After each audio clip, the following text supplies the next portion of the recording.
Pada video ini saya akan memberikan tutorial cara ngecek motor bekas Vario 150.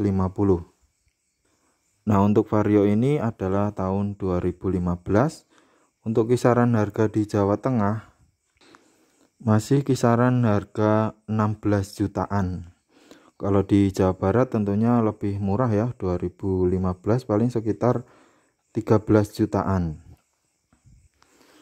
Untuk bagian-bagiannya yang harus dicek ketika kita membeli motor bekas adalah yang pertama bagian mesin, yang kedua adalah bagian shock,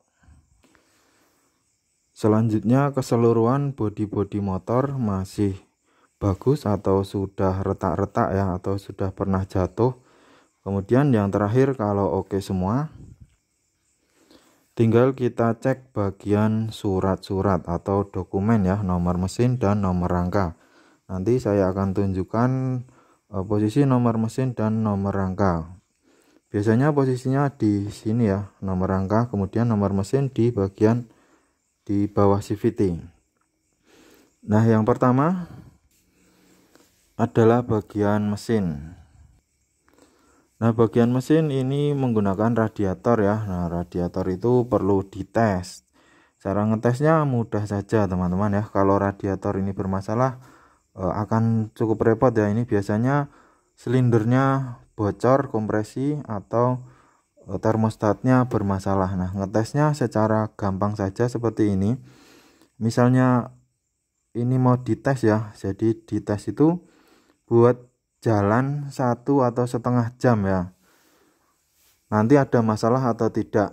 Nah, itu dibuat jalan agak kencang, kita nanti bisa mengerti jika radiator ini bermasalah. Tentunya di bagian speedometer sini nanti akan timbul ini merah, ini akan menyala ya, atau biasanya tarikannya berat kalau radiatornya bermasalah. Nah, ini penting dicek. Selanjutnya bagian mesin dicek rembes atau tidak ya, di bawah sini. Yang bagus mesinnya kering.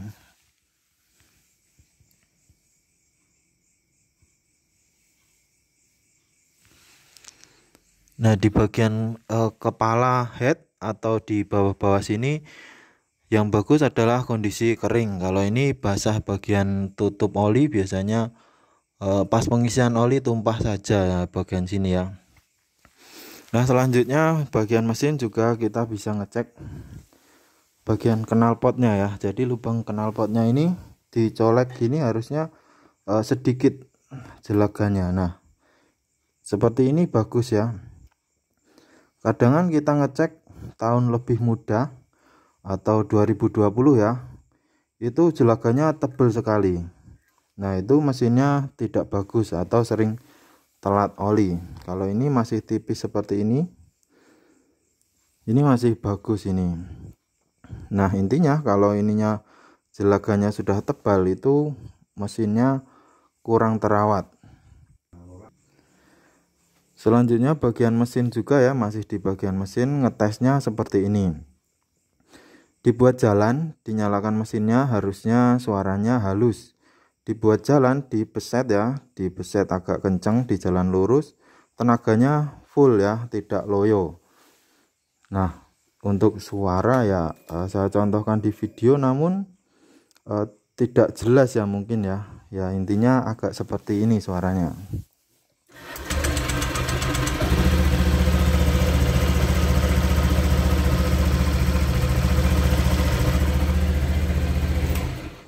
Nah, tidak ada suara kasar seharusnya di bagian mesin.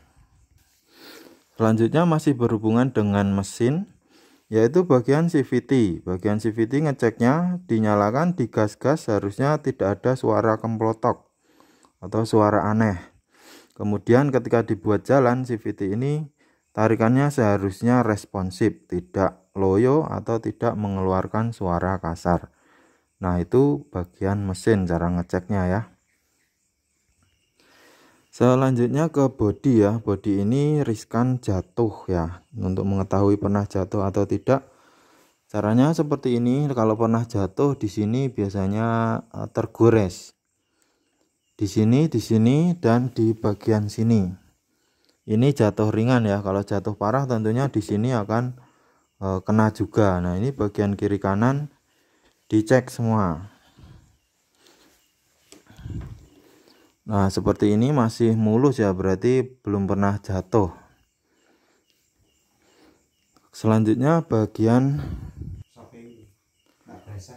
kemudian bagian sok. Nah, soknya harusnya kering seperti ini.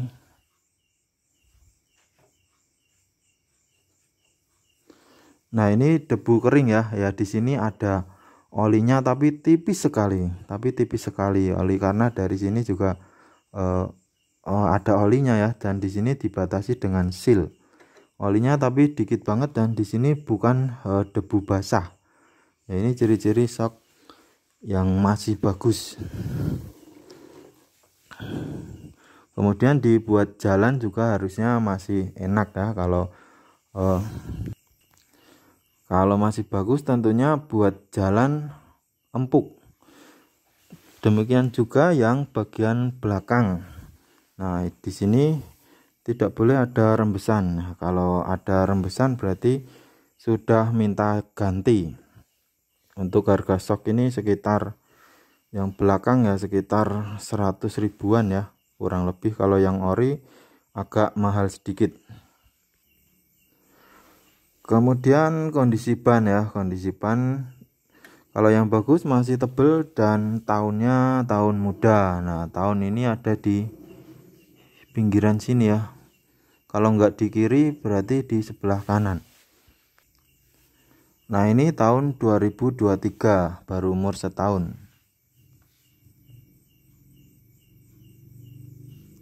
Nah, kalau tahunnya sudah tua biasanya getas dan cepet tipis ya. Cepet tipis kalau tahunnya sudah 3 tahun atau 4 tahun produksinya ini. Yang terakhir nomor rangka ya. Nomor rangka ada di bukaan jok sini.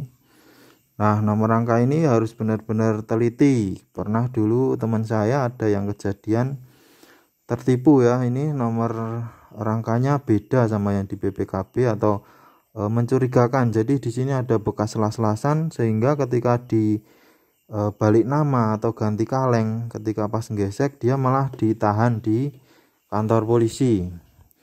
Jadi harus jeli untuk ngecek nomor rangka ini, harusnya mulus ya. Demikian juga untuk nomor mesin. Nomor mesin seharusnya tidak ada selas-selasan, bersih seperti ini. Keterokannya juga tidak mencurigakan. Maka dari itu teman-teman harus melihat beberapa motor ya, istilahnya sebagai perbandingan, biar tahu kondisi nomor mesin itu seperti ini biasanya. Jadi antara misalnya teman-teman ngecek 2 motor, nah kok ada satu motor yang nomor mesinnya mencurigakan atau bekas diamplas, itu teman-teman bisa tahu kalau ngecek 2 motor. Kalau cuma 1 motor nanti ya tidak bisa perbandingan, tidak ada perbandingan. Kemudian yang terakhir bagian kilometer paling ya. Kilometernya kalau bisa pilih yang angkanya rendah ya. Ini 47 ya standar ya. Ini motor sudah. Untuk idealnya adalah setahun 10.000 kilo. Kalau ini 2015, sekarang 2024, berarti sudah hampir 9 tahun, harusnya 90.000, tapi ini baru 47, berarti kondisi barang seharusnya bagus ya, karena kilometer rendah.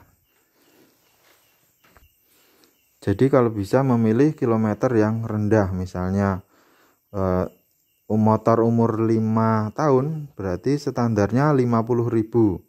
Kalau lebih rendah lebih bagus, kalau lebih tinggi berarti motor sudah capek, sudah jalan jauh.